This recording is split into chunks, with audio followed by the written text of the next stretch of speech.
বছর জুড়েই দেশের অর্থনীতি একদিকে যেমন চাপে ছিল, অন্যদিকে ছিল পুনর্গঠনের। ব্যাংকিং খাতে ২০২৫ সাল ছিল সংশোধনের বছর। অন্যদিকে মূল্যস্ফীতি কমাতে সরকারের যে লক্ষ্য ছিল তা অর্জিত হয়নি। কমেনি ধনী দরিদ্রের বৈষম্য, তবে দেশের অর্থনীতিতে কাঠামোগত সংস্কার, নীতিগত কঠোরতা এবং স্থিতিশীলতার লক্ষণও স্পষ্ট। অর্থনীতিবিদরা বলছেন, অর্থনীতিতে সংস্কারের যে ধারা শুরু হয়েছে তা চলমান থাকলে পরবর্তীতে সুফল পাবে জনগণ। কেমন ছিল এই বছরের অর্থনীতির হালচাল, বিস্তারিত প্রতিবেদনে। জুলাই গণ অভ্যুত্থানের পর খাদে পড়া অর্থনীতিকে টেনে তোলার কঠিন চ্যালেঞ্জ ছিল অন্তর্বর্তী সরকারের হাতে। সেই চ্যালেঞ্জ মোকাবেলায় ২০২৫ সাল ছিল সংস্কার আর পুনর্গঠনের বছর।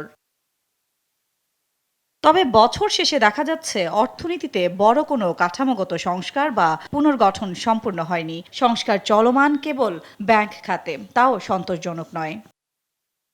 বছর জুড়ে বাংলাদেশ ব্যাংকের নানা সংস্কার কার্যক্রম ও কঠোর নীতির ফলে ব্যাংক খাতের প্রকৃত চিত্র ফুটে উঠেছে। পাহাড় সম খেলাপি ঋণ, পাচার ও অনিয়মে জড়িত অনেকের নাম এসেছে প্রকাশ্যে। তবে ৫ ব্যাংক একীভূত করে সম্মিলিত ইসলামী ব্যাংক গঠন হলেও গ্রাহকদের পুরো টাকা ফেরতের এখনও নির্দেশনা মেলেনি।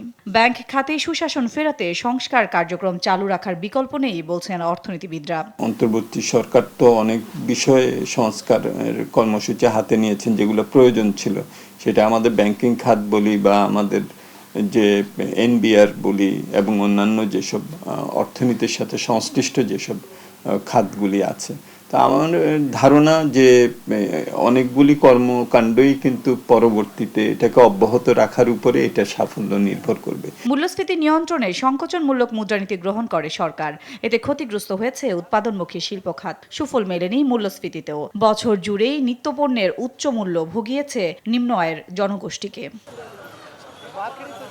সরকারি বেসরকারি দুই ধরনের বিনিয়োগই কমেছে। দেশে বিনিয়োগ সম্মেলন হলেও আসেনি উল্লেখযোগ্য বিদেশি বিনিয়োগ। বেসরকারি খাতে ঋণ প্রবৃদ্ধি নেমেছে প্রায় ৬%, যা ২২ বছরের মধ্যে সর্বনিম্ন।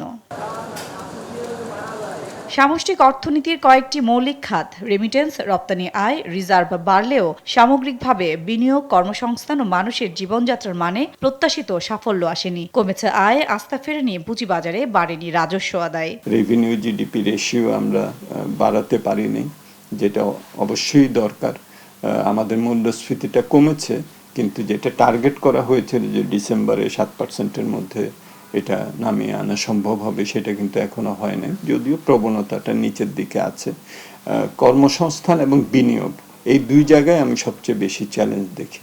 বছর জুড়েই মব ভায়োলেন্স সহ আইন শৃঙ্খলা পরিস্থিতির অবনতির কারণে আস্থা সংকটে ছিলেন ব্যবসায়ীরা। নানা সংকটে বন্ধ হয়েছে একের পর এক কারখানা, বেকার হয়েছে হাজারো শ্রমিক।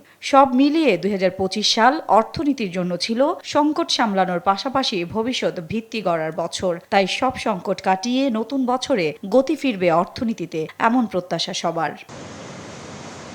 সাদিয়া লাবনী, দেশ টিভি, ঢাকা।